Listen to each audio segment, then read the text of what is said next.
The celebrated historians of Athens often claimed that history had already yielded all its secrets. The Byzantine archives had been combed, catalogued, and studied by the greatest minds of the last century.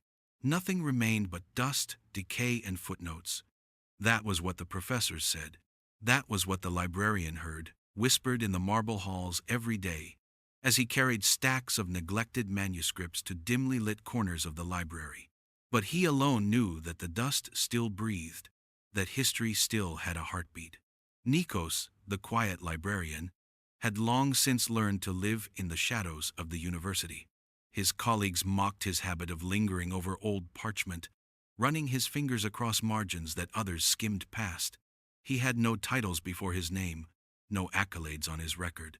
To them, he was invisible. Yet behind his silence was a hunger no one could see. A hunger born from childhood, nights when his grandfather told him the legend of Alexander's lost tomb. While others considered it a romantic myth, Nikos believed it was a wound in history, waiting to be healed. On a cold evening in January, when most scholars had gone home, Nikos carried a pile of cracked, leather-bound volumes into the forgotten section of the Byzantine collection.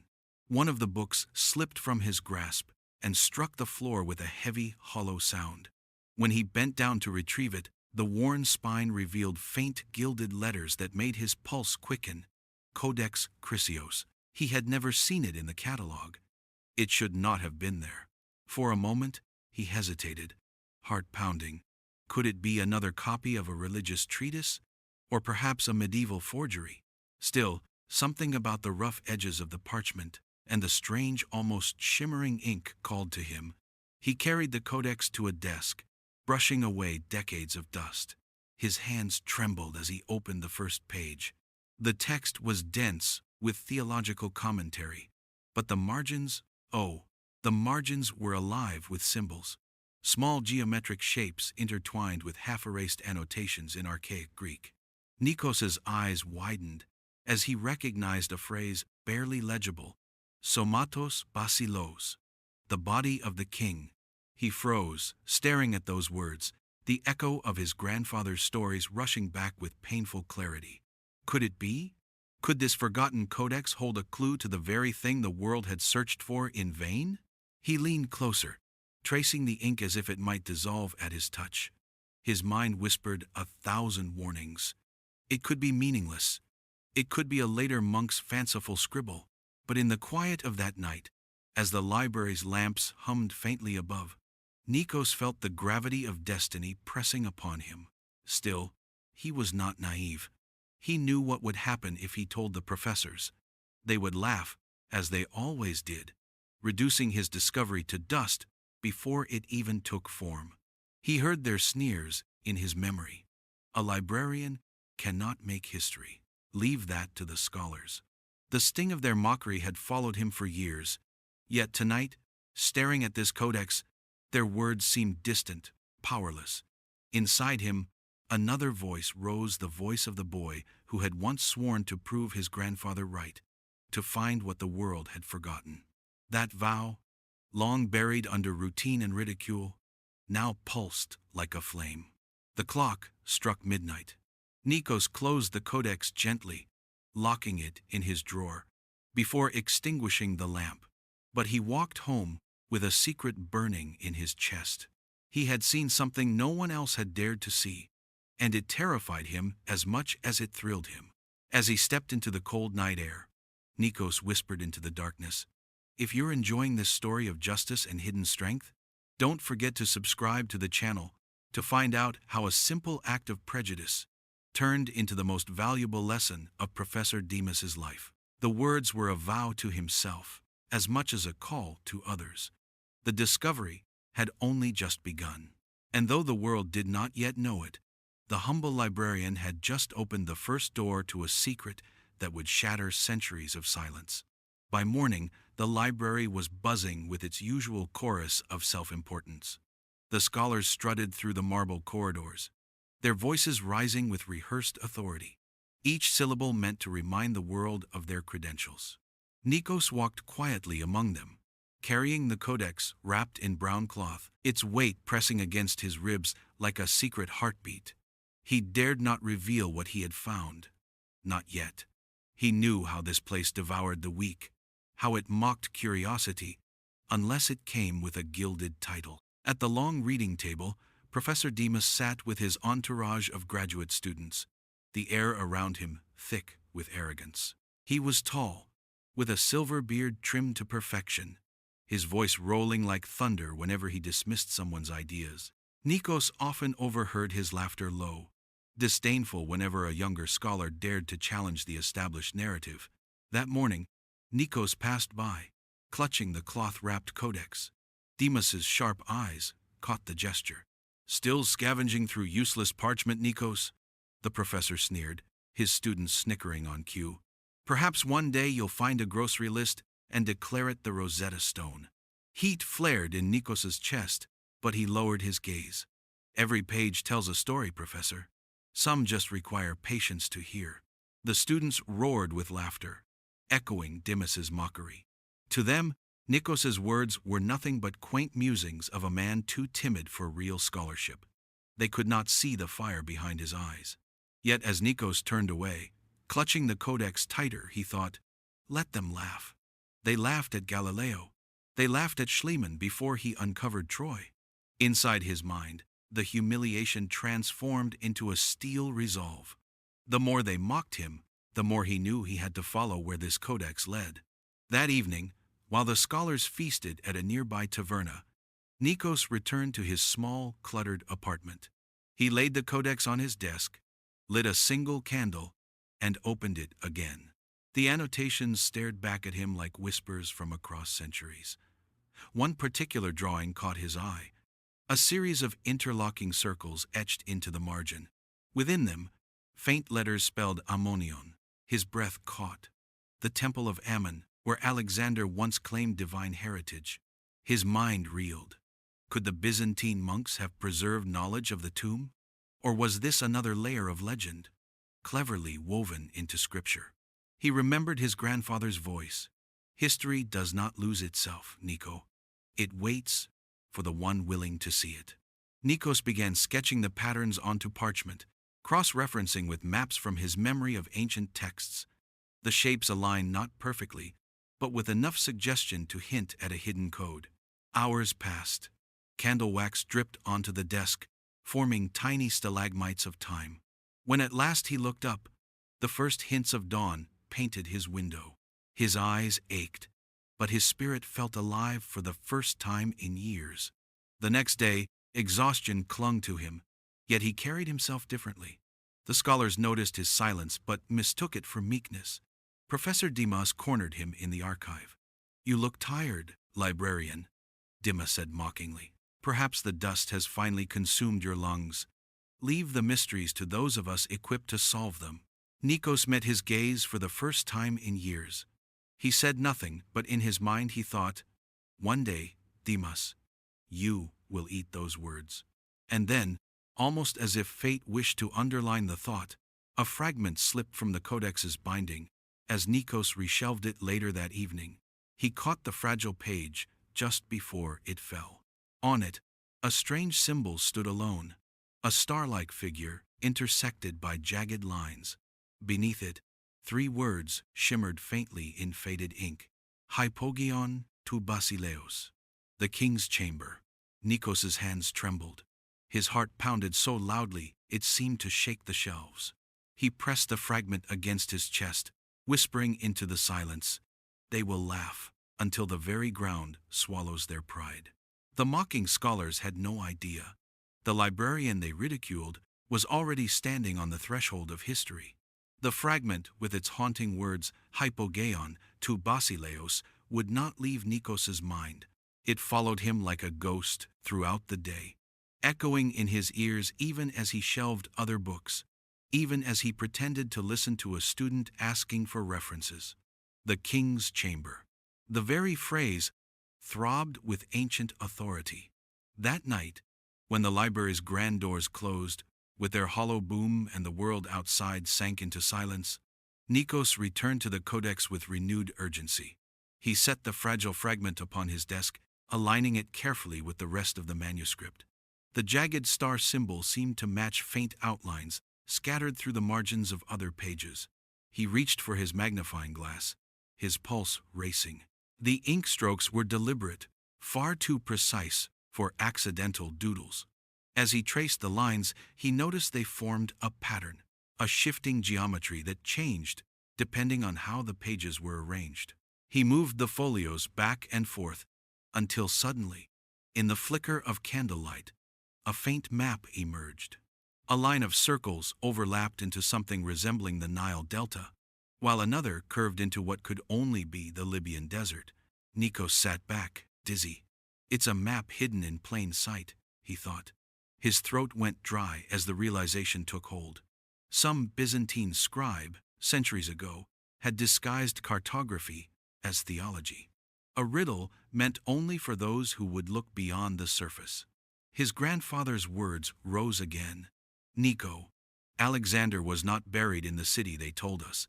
His rest was guarded by silence, by the church itself. At the time, Nikos had dismissed it as folklore. But now this codex was whispering the same truth. He leaned forward, copying the margins onto a sheet of vellum, sketching carefully to preserve every detail. The shape of the circles converged into an X-like formation. At its heart, the star-shaped symbol burned like a secret compass. He realized then it was pointing, not to a general region, but to something specific, a hidden location. A shiver coursed through him. He whispered aloud, "The tomb of Alexander, it's not lost. It's been hidden deliberately." But the revelation carried weight, a suffocating pressure. Nikos imagined what might follow if he pursued this path. Ridicule from colleagues, danger from those who valued relics more than lives, and perhaps worst of all, the possibility that he was wrong. To devote himself entirely to this mystery, only to find it was a trick of ink and imagination, would crush what little remained of his standing. His chest tightened with doubt. Yet in the silence of the midnight library, another thought steadied him. What if I am right? He closed his eyes, inhaling the musty scent of the parchment. If I don't follow this, he murmured, the truth dies with me. A sudden creak startled him, the floorboard just beyond his desk. His head jerked up. For a moment, he thought he saw a shadow slip past the rows of shelves, but when he called out, no one answered. Only the long echo of his own voice returned. He told himself it was his imagination, stirred by exhaustion and obsession, yet he could not shake the feeling of being watched. Carefully, he tucked the fragment back inside the codex and locked it away in his drawer. Then, clutching his copied sketch, he slipped the vellum into his coat. This secret would not remain within the university walls. He had to carry it elsewhere, away from mocking eyes. On the walk home, his mind replayed every sneer from Professor Demas and his entourage. Their laughter had fueled years of humiliation. But tonight, the fire in his chest burned brighter than their scorn. He whispered into the cold night air, "You laughed at me for believing in dust and parchment. Soon, it will be your names buried in footnotes, not mine." The first revelation had come. The codex was not a relic of piety, but a hidden map. And Nikos, quiet, invisible Nikos, had begun to unravel the trail that could lead to the tomb of legends. The vellum sketch lay spread across Nikos's table, its lines illuminated by the weak flame of a single candle. He traced the star-shaped symbol with his fingertip, whispering the Greek words again, hypogeon, to basileos, the king's chamber. Every fiber of his being told him that the codex was leading somewhere real, somewhere forgotten. Yet, the map was incomplete. The fragmented geometry pointed toward the Libyan desert, but the final marker was obscured, as if the scribe had torn away the crucial piece deliberately. Nikos rubbed his temples. He could not complete this alone. Somewhere, someone had preserved the missing pages. He recalled a rumor he once overheard from a fellow archivist. A neglected monastery in Meteora, perched upon its impossible cliffs, still housed Byzantine manuscripts that had never been catalogued. The thought chilled him. To pursue such a lead meant stepping out of the library's shadows, exposing himself to ridicule or worse, theft. But what choice did he have? The following morning, Nikos sought out Father Anselmos, one of the few priests who still visited the university archive. The old monk's eyes were roamy, but his memory sharp as a dagger. Over tea in the refectory, Nikos steered the conversation toward obscure manuscripts. "I've been studying a codex with peculiar annotations," he said carefully. "It feels unfinished. Have you ever heard of texts being divided? One copy in the city, another in a monastery?" Anselmos chuckled softly. "Of course. The monks feared heresy or theft, so they split wisdom as one might break bread, half hidden in Constantinople, half in the mountains. You'd be surprised how many truths lie sealed in Meteora's stone towers." Nikos's heart thumped. He leaned closer. "And do you think some of those truths might concern Alexander?" The monk's expression darkened. "That name still casts a long shadow. I would tread lightly, child. The church has buried more than bones." That night, Nikos packed a small satchel, just enough food for the journey, along with the vellum sketch and his notes. As he shut the door of his apartment, he felt the invisible weight of risk pressing upon him. If Demas or the other scholars caught even a hint of his quest, they would snatch it from him. Perhaps that was why he noticed, for the second time, the sensation of being followed. Through the fog-draped streets, a figure trailed too deliberately, halting when he halted, resuming when he walked on. Nikos quickened his pace until he ducked into a side alley, his breath shallow, his hands clammy. When he emerged, the figure was gone, but the unease remained. Days later, he found himself standing at the base of Meteora, staring up at monolithic pillars of stone, crowned with monasteries that seemed suspended in heaven. The climb was treacherous, but he pressed on, each step echoing with his grandfather's stories. "One day, Nico, you will walk where no professor dares to go." At the gates of the monastery, the monks received him with cautious curiosity. He presented himself not as a scholar he knew that would draw suspicion, but as a humble seeker of scripture. In the cool, incense-scented halls, he was led to a small library, where rows of manuscripts slept beneath centuries of silence. His pulse quickened. Somewhere in these stacks might rest the missing pieces. Hours bled into night as he turned page after page, searching for symbols, for annotations, for anything that whispered of Alexander. At last, beneath a cracked wooden cover, he found it. A fragment bearing the same star-shaped sigil. The ink was faded, but the geometry completed the map. His hands shook as he placed it beside his copy. The lines converged perfectly, pointing not to Alexandria, as scholars long believed, but to a barren stretch of desert near Siwa. "The tomb of Ammon," he whispered, his throat dry. The realization struck him like a thunderclap. Alexander's final resting place was not lost. It had been deliberately hidden under the guise of holy scripture, guarded by silence for centuries. But just as he pressed the fragments together, a floorboard groaned behind him. He spun around. In the candlelight, a shadow loomed broad, still, watching.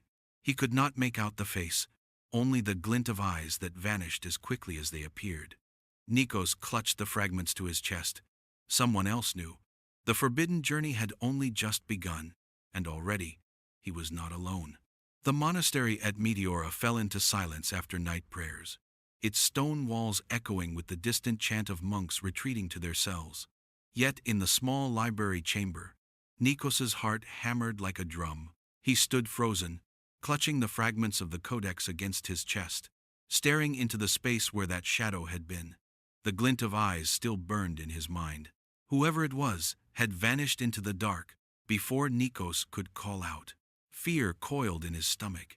He knew then that his discovery was no longer his alone. Someone had followed him up the cliffs, someone who wanted what he had found. The realization pressed on him. This was no longer a quiet scholar's pursuit. This was a race.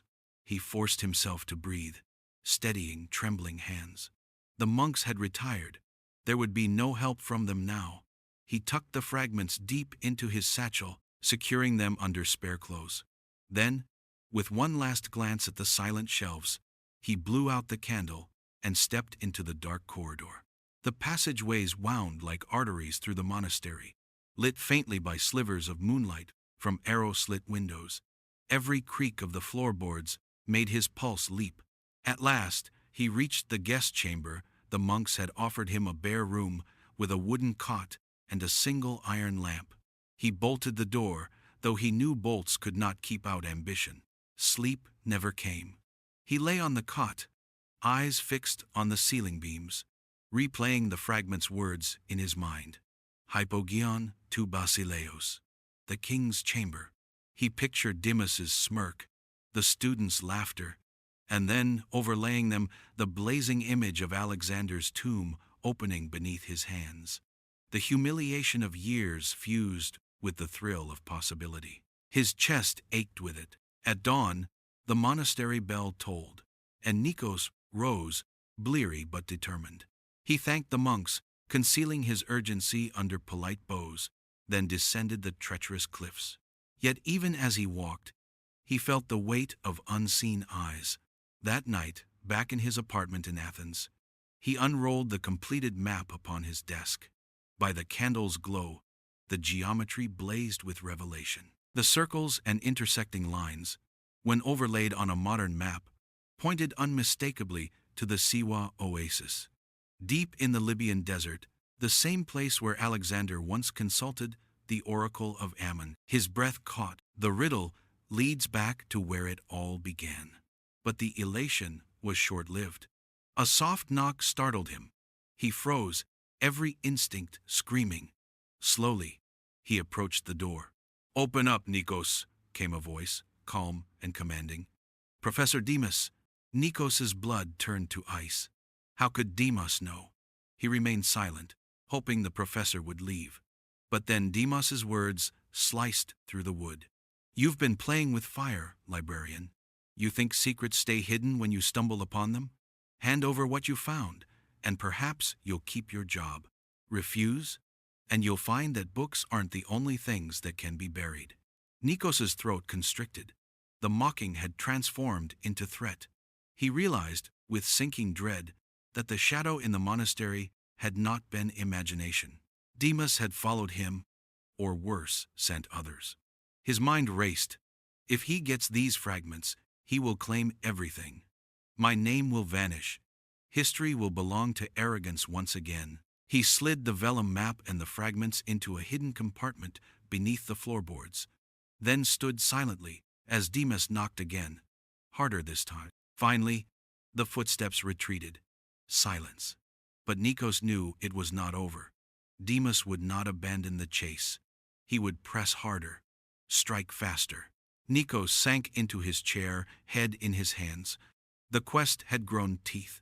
His discovery was no longer a secret adventure, it was a dangerous pursuit. The lines of ink on parchment had become lines of battle. And in that moment, the humble librarian understood. If he wanted to preserve the truth, he would have to fight for it. The days that followed were thick with unease.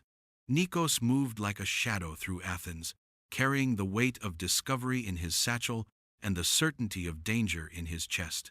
He avoided familiar routes, doubled back down alleyways, and often caught himself glancing over his shoulder. Yet no matter how careful he was, he could not shake the feeling that eyes were always on him. Inside the library, Demas's smirk had grown sharper, more deliberate. The professor no longer bothered with veiled mockery. His gaze lingered on Nikos, like a predator circling prey. One morning, as Nikos shelved volumes in the Byzantine wing, Demas passed close enough for his words to brush Nikos's ear. "You think parchment can protect you? Knowledge belongs to those strong enough to claim it." Nikos did not reply. He only pressed the codex fragments tighter beneath his coat. The venom in Demas's tone was no longer the arrogance of an academic, it was the hunger of a man who would kill for glory. That evening, Nikos sought refuge in his apartment, bolting the door and pulling the curtains tight. He spread the fragments and maps across the table once more, tracing the path to Siwa, with trembling fingers. His mind flickered between elation and dread. He was closer than anyone had ever been closer to proving the unthinkable. And yet, each step forward drew him deeper into peril. He remembered his grandfather's trembling hands, the way the old man whispered of Alexander's tomb, as though it were both treasure and curse. Guard your heart, Niko. The tomb calls to the proud, but it devours them. Was he different from Deimos? He told himself, yes. Deimos sought glory, to carve his name into history. Nikos only wanted the truth to give voice to the silence of centuries. But in the stillness of his room, he heard doubt whisper back. Or is that what you tell yourself? A crash shattered his thoughts. The window burst inward, glass raining across the floor. Nikos stumbled back as two figures in dark coats lunged through the opening. Their faces were obscured by scarves, their movements swift and purposeful. One grabbed for the codex pages, the other pinned Nikos against the wall. Panic surged. He struggled, heart pounding, his mind screaming. If they took the fragments, the truth would vanish into the hands of thieves or worse, be twisted by Deimos to crown his arrogance. Summoning strength born of desperation, Nikos twisted free and drove his elbow into the assailant's ribs. The man gasped, loosening his grip just long enough for Nikos to snatch the fragments from the table and bolt toward the door. The second intruder lunged, but Nikos shoved the satchel into the man's chest and darted into the stairwell, feet pounding down the stone steps. The streets of Athens blurred as he ran, clutching the parchment to his chest. Shouts echoed behind him. He ducked into alleys, weaving through shadows until the voices faded into silence. Finally, breathless and trembling, he collapsed against a crumbling wall. His satchel was gone, his food, his clothes, his coins all stolen in the struggle. But the fragments were safe, pressed tight in his hand. He closed his eyes, fighting the burn of exhaustion. They will not stop. Deimos will not stop. He had no choice now. The Codex's trail pointed to the Siwa oasis, and only by going there could he safeguard the truth.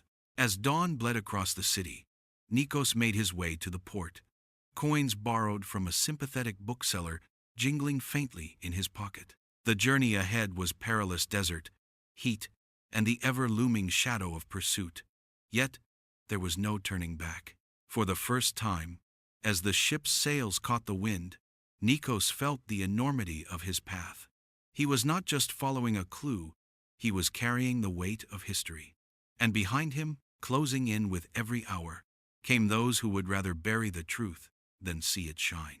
The dangerous pursuit had begun in earnest. The desert stretched endlessly, a sea of gold and silence broken only by the cry of wind sweeping over dunes. Nikos trudged forward, his body wrapped in a borrowed cloak, the codex fragments sealed in a leather pouch against his chest. Each step sank deep into the sand. Each breath burned with the taste of dust. Yet the map's geometry had guided him faithfully. The star-shaped symbol pointed always toward Siwa, toward the hidden truth he had sworn to uncover. At night, he lay beneath the vast dome of stars, his mind drifting between exhaustion and wonder. He imagined Alexander himself, marching through this very desert with his army, the same constellations blazing above. "Am I walking in your footsteps?" He whispered into the night, his voice carried away by the wind. For the first time in his life, Nikos felt history not as parchment, but as living breath all around him. By the fifth day, the oasis appeared like a mirage, a cluster of palms shimmering in the heat, water glinting between them. Yet as Nikos approached, his stomach nodded. Figures moved among the palms, and the glint of metal caught the sun. He ducked low, heart pounding. Through the haze, he saw them clearly. Men in desert garb, armed, watching the horizon like sentinels. And among them, unmistakable even at a distance, stood Professor Deimos. The arrogance on Deimos's face had transformed into something darker, sharper. His robes were dusty, but his posture regal, as though the desert itself had bowed to him. Nikos felt bile rise in his throat. He followed me all the way here. That night, hidden in the dunes, Nikos studied the map by the flicker of his lantern.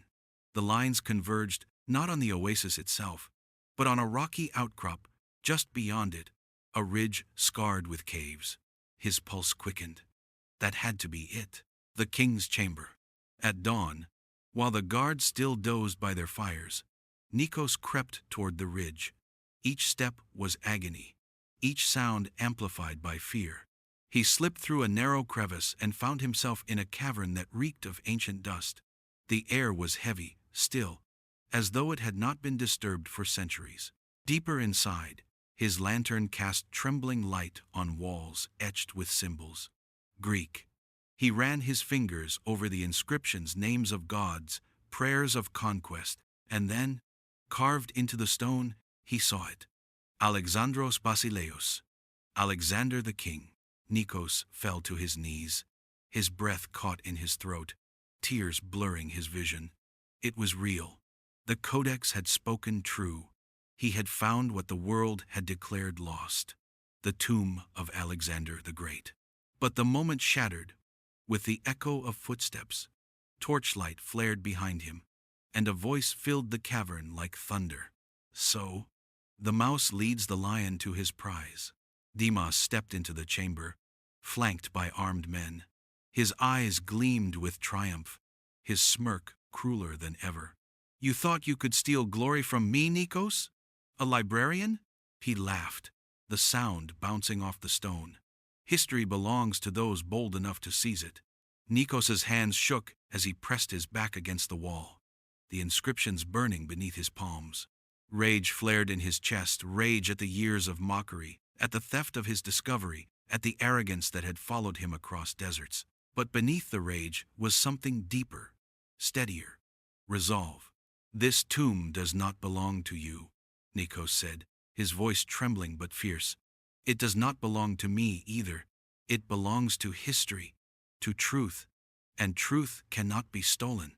For the first time, Demas faltered. Just for an instant, his smirk slipped, but then his men advanced, torches blazing, shadows stretching long across the chamber. The confrontation was no longer about parchment or pride, it was about who would walk out of this chamber alive, and who would be buried alongside the King of Kings. The tomb of legends had opened, and within its silence, arrogance and humility would collide. The chamber of Alexander pulsed with silence, its walls alive with shadows cast by torchlight. Nikos stood trembling, the weight of centuries pressing down on his shoulders. Before him loomed the sarcophagus, massive, carved with lions and sunbursts, its lid veined with cracks that whispered of time. Demas stepped closer, his torchlight revealing a face flushed with greed.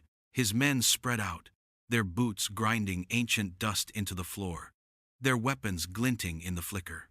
"This is it," Demas breathed, reverent and ravenous all at once. "The crown jewel of history. My name will stand beside Alexander's."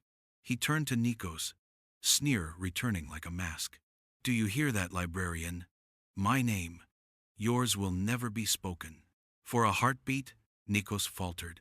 His body was weary, his lungs raw from the desert. He had no army, no weapons, no titles to defend himself.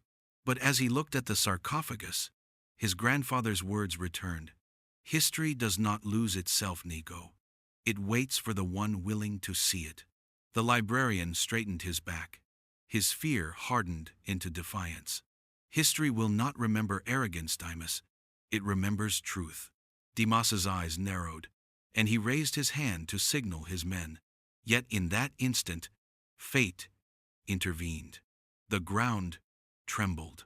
A low groan rolled through the cavern, as if the mountain itself had awoken. Dust rained from the ceiling, stones cracked, and the men staggered in panic. The centuries-old chamber had been disturbed too violently. Its silence was breaking. One of the guards shouted in terror, bolting toward the exit. Another dropped his torch, the flames sputtering dangerously across the dry dust. Demas bellowed orders, but his authority crumbled under the weight of fear. In the chaos, Nikos seized his moment. He rushed to the sarcophagus, pressing both hands upon the inscriptions carved along its side, words of conquest, words of eternity. And in that touch, he felt the truth surge through him. This was never meant to glorify one man. The monks had hidden the codex, split its secrets, and shrouded the tomb not to erase Alexander, but to protect the world from men like Demas, from arrogance, from greed, from the hunger to own what should belong to all. The tremors grew violent. A stone crashed from above, striking the floor where Demas had stood moments before. His eyes, wide with desperation, turned on Nikos. "Help me!" he cried, his voice raw with fear. Gone was the thunder. Gone was the sneer. Only a man facing mortality remained. Nikos met his gaze. For years, Demas had mocked him, humiliated him, hunted him, and yet, standing in the tomb of Alexander, Nikos saw him not as a monster, but as a mirror of what he himself could have become if pride had poisoned his pursuit. He extended a hand. Demas clutched it, stumbling to his feet, his arrogance stripped bare. Together, they staggered toward the fissure opening in the cavern wall, escaping just as the sarcophagus was swallowed by falling stone. The tomb sealed itself again, history reclaiming its silence. Weeks later, back in Athens, the tale spread like wildfire. Rumors of a discovery in Siwa rippled through the academic world. Though no one could confirm the truth, the monastery fragments had been lost in the chaos, buried with the chamber. But Nikos did not weep for them. He knew the tomb was real. He had touched it, breathed its air, felt its warning. Professor Demas, once untouchable, now walked the halls of the university with a bowed head. He avoided Nikos's gaze, his thunderous voice reduced to whispers. The students who had laughed with him now looked elsewhere for leadership. The desert had humbled him in ways no debate ever could. And Nikos? He returned quietly to his library desk, shelving books, dusting forgotten manuscripts. He asked for no glory, no recognition, but in the quiet moments, when the sun slanted through the high windows, he would close his eyes and remember the tomb of legends, the silence, the tremors, the weight of humility. The world might never know what he had found, but he carried the truth within him, that the greatest treasures of history are not meant for pride, but for reverence. If this story touched you, subscribe to the channel to discover more stories about how extraordinary people turn humiliation into triumph.